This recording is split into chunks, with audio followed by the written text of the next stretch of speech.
নমস্কার শ্রোতা বন্ধুগণ, ভিন্ন স্বাদের গল্পের সমাহার চ্যানেলে আপনাদের সবাইকে স্বাগত জানাচ্ছি। আজ নতুন একটি দিনে নতুন একটি গল্প নিয়ে আপনাদের সামনে আমি আবার হাজির হয়েছি। লেখিকা ছন্দা বিশ্বাসের লেখা যে মজার গল্পটি আজকে পাঠ করে শোনাবো, গল্পটির নাম হচ্ছে পাশের ঘরের ভাড়াটে। গল্পটি শুনতে থাকুন এবং দারুণ আনন্দ পান। গল্প পাঠ ভালো লাগলে গল্পের শেষে অবশ্যই একটা লাইক করে দেবেন। আমার চ্যানেলটিকে সাবস্ক্রাইব করে আমার পাশে থাকবেন। তো চলুন শুরু করা যাক আজকের হাসির গল্প, পাশের ঘরের ভাড়াটে।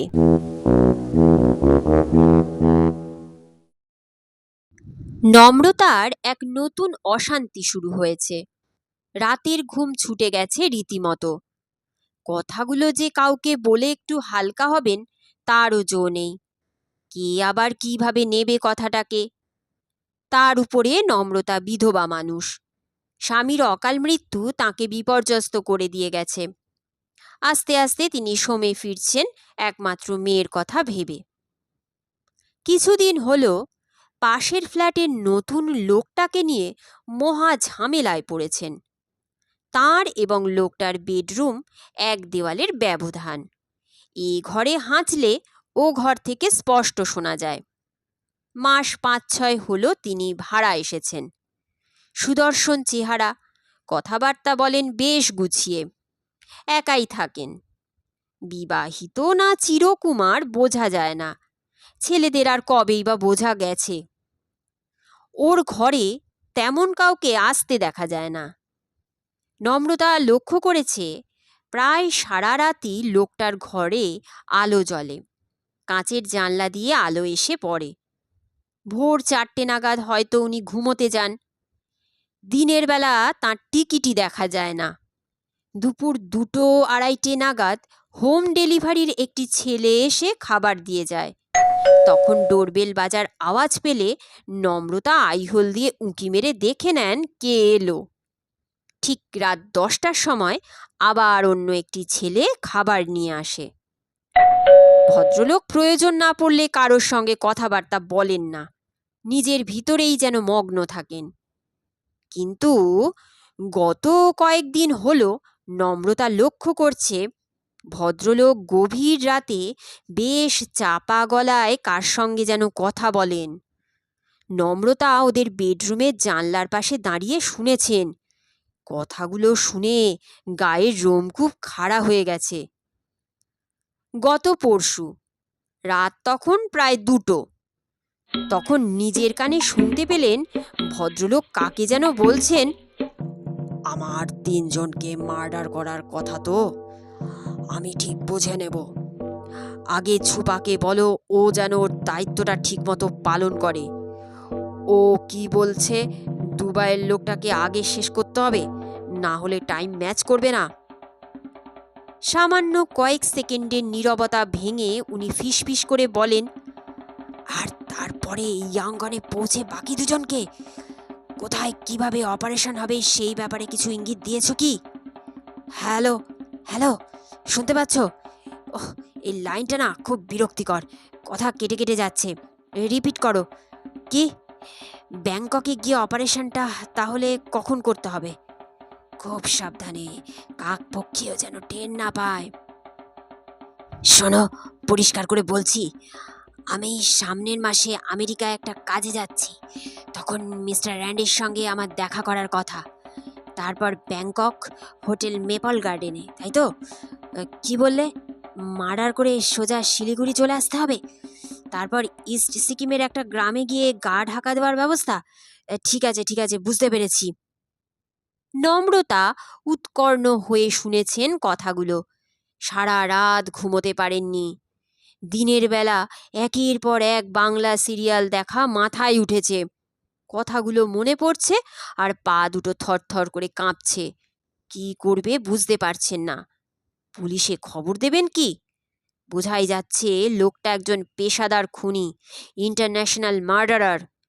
এইরকম একজনের পাশে কি থাকা যায়? নম্রতা যত ভাবছেন ওর কান মাথা গরম হয়ে যাচ্ছে। গতকালও শুনেছিল, কিন্তু ঠিক মতো বুঝতে পারেনি টিভির আওয়াজে। নম্রতা ভয়ে পাথরের মূর্তির মতো এক জায়গায় দাঁড়িয়ে আছেন। মেয়ে ঘুমোচ্ছে পাশের বিছানায়। ভাগ্যিস মেয়ে কিছু জানে না এ ব্যাপারে, শুনলে ও তো ভয় কাঁদতে শুরু করে দেবে। হয়তো চেঁচিয়ে লোক জড়ো করতে পারে, সকলকে বলেও দিতে পারে। তখন উল্টে ওদের প্রাণ নিয়ে টানাটানি পড়ে যাবে। পেশাদার খুনিদের বিন্দুমাত্র বিশ্বাস নেই। রাত 11টার মধ্যেই মেয়ে ঘুমিয়ে পড়ে। তারপর ঘরের সমস্ত আলো নিভিয়ে দিয়ে নম্রতা আড়ি পাতা শুরু করেন। নম্রতা আজ আবার শুনতে পাচ্ছেন লোকটার গলা। দেখো, তুমি বলছো ঠিকই, তবে আমি একটু ভেবে নিয়ে তোমায় জানাচ্ছি। অপারেশনের আগে তো একটা ব্লু প্রিন্ট করে নিতে হবে। বুঝতেই পারছো বিদেশে গিয়ে মার্ডার করাটা কতটা ঝুঁকির। পুলিশ গোয়েন্দারা সব তককে তককে আছে, তার উপরে ইন্টারপোলের চরেরা তো আছেই। আমাদের কিন্তু বসে নেই। ইসরায়েল মোশদের নাম শুনলে গায়ে কাঁটা দেয়। ওদের গুপ্তচররা সমস্ত দেশে ছড়িয়ে, এরা তো আর হাত পা গুটিয়ে বসে থাকবে না। সবার চোখ এড়িয়ে এইসব সেলিব্রিটিদের মার্ডার করে পালিয়ে আসা মুখের কথা নয়। না, আর এক মুহূর্ত সময় নষ্ট করলে ওকেই হয়তো বিপদের মুখে পড়তে হতে পারে। নম্রতা ডিসিশন নিয়েই ফেলেছেন। একটুও দেরি না করে তিনি চুপি চুপি দূরের বেডরুমে গিয়ে খুব চাপা গলায় থানায় ফোন করে পুলিশকে গোটা ঘটনাটা জানালেন। পুলিশ অফিসার বললেন, আপনি ঠিক শুনেছেন তো? আমি শুধু শুধু ভুল শুনবো কেন স্যার? আজ আসুন, রাত 12টার পরে কথাবার্তা শুরু হয়। মনে হয় বিদেশে কারো সঙ্গে কথা বলে। ঠিক আছে, দেখছি। সে রাতে 11টা নাগাদ ছদ্মবেশে 3জন পুলিশ আসেন। একজন মহিলা পুলিশও ছিলেন তাদের ভিতরে। নম্রতার ঘরের দরজা ভেজানো ছিল। তারা নম্রতার ঘরে ঢুকে অপেক্ষা করতে শুরু করেন। ড্রয়িং রুমে একটা মৃদু নীল আলো জ্বলছে। ঘড়ির কাঁটা ঠিক 12টা ছুঁই ছুঁই। হঠাৎ মোবাইল বেজে উঠল। সকলে গভীর উৎকণ্ঠা নিয়ে নম্রতার বেডরুমের জানলার সামনে দাঁড়িয়ে আছেন। নম্রতা ইশারায় বলে দিলেন, কথা চলছে। না, এক বিন্দু মিথ্যে বলেননি নম্রতা।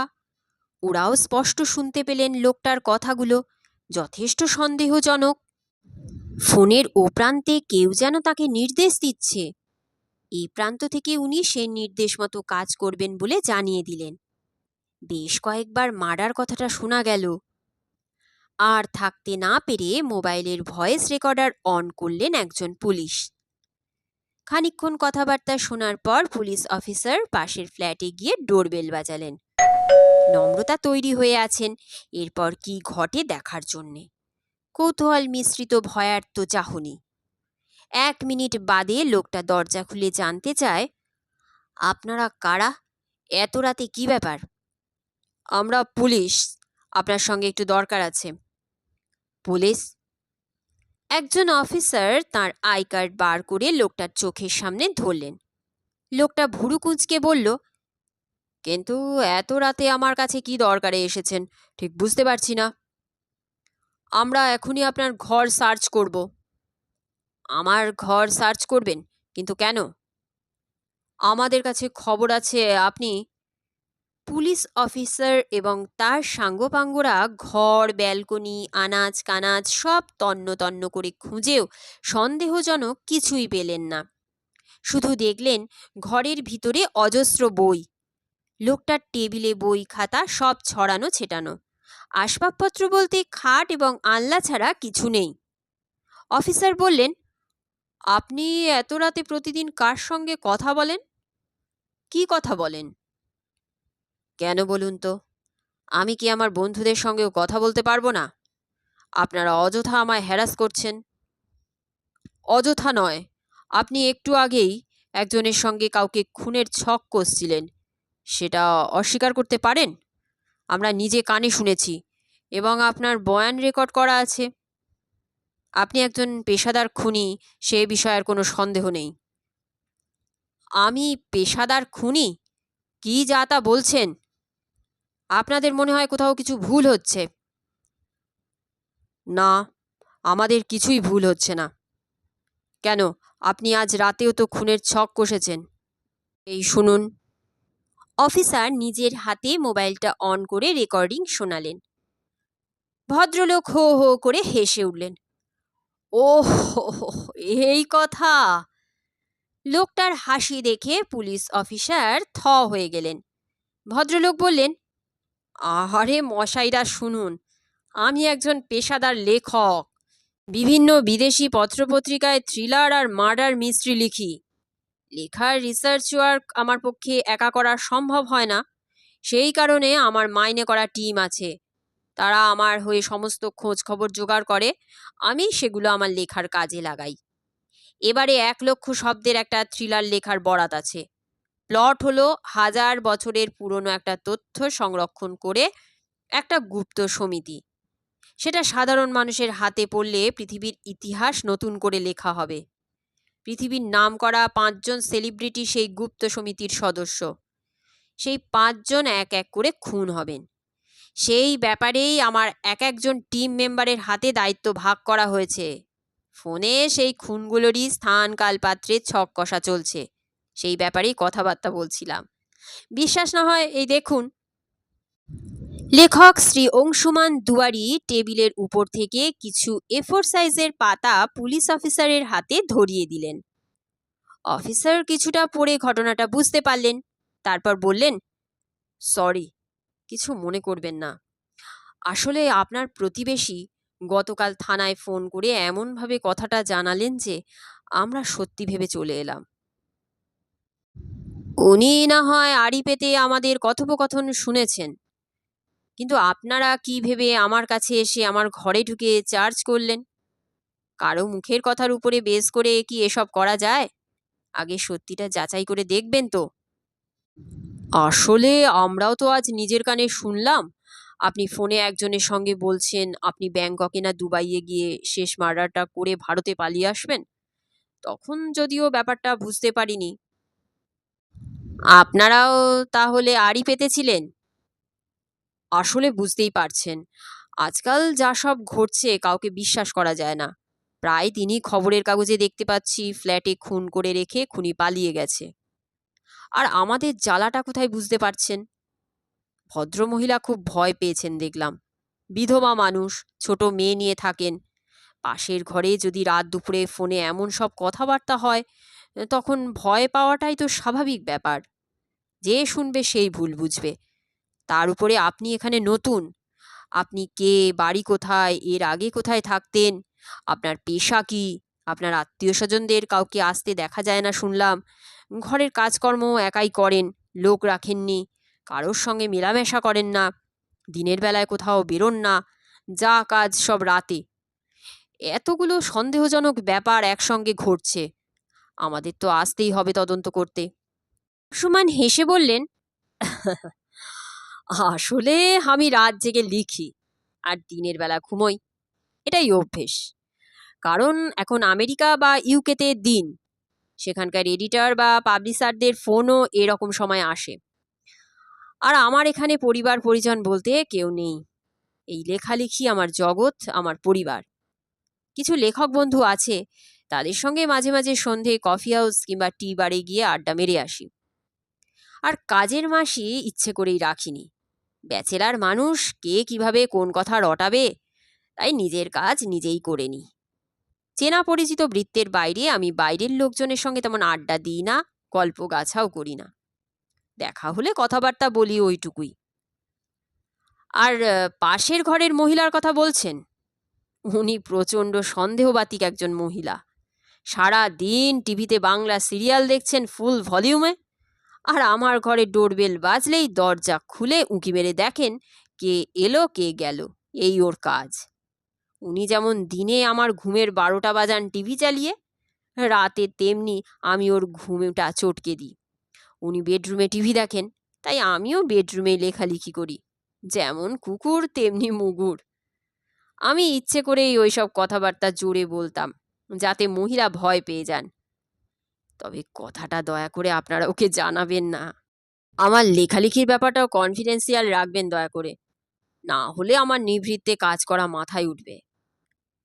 পুলিশ অফিসার হাসতে হাসতে তার সঙ্গীদের বললেন, চলো যাওয়া যাক। তারপর লেখকের দিকে তাকিয়ে মৃদু হেসে বললেন, আপনি মন দিয়ে যে কাজ করছেন সেটা চালিয়ে যান। কাজটা কমপ্লিট হলে আমায় জানাতে ভুলবেন না। আমি থ্রিলার মিস্ট্রি খুব ভালোবাসি। অপেক্ষায় রইলাম। চলি, গুড নাইট। লেখক প্রত্যুত্তরে শুভরাত্রি জানালেন। অফিসাররা বেরিয়ে গেলেন তার ফ্ল্যাট থেকে।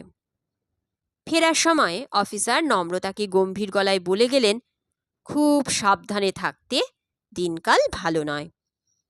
পুলিশ অফিসারকে কিছুই না করতে দেখে নম্রতার মুখ ঝুলে গেছে। পাশের বাড়ির ভদ্রলোকের শোবার ঘরের কথা শোনা যায়। বসার ঘরে লোকটার সঙ্গে পুলিশগুলোর কী কথাবার্তা হলো কিছুই তো নম্রতার কানে এলো না। তবে ভাবগতিক দেখে তিনি পরিষ্কার বুঝলেন, ভালোই সেটিং করে নিয়েছে দুই পক্ষ। পুলিশ ব্যাটারা নিশ্চয়ই লোকটার থেকে মোটা টাকার ঘুষ নিয়েছে, না হলে কি আর। আজকের মতন গল্প পাঠ এখানেই শেষ হচ্ছে। গল্প পাঠ ভালো লাগলে অবশ্যই একটা লাইক করে দেবেন। আমার চ্যানেলটিকে সাবস্ক্রাইব করে আমার পাশে থাকবেন, যাতে ভিন্ন ভিন্ন স্বাদের বিভিন্ন ধরনের গল্প নিয়ে আপনাদের সামনে হাজির হতে পারি। আপনারা খুব ভালো থাকবেন, সুস্থ থাকবেন এবং সাবধানে থাকবেন। নতুন একটি দিনে নতুন একটি গল্প নিয়ে আপনাদের সামনে আমি আবার হাজির হব।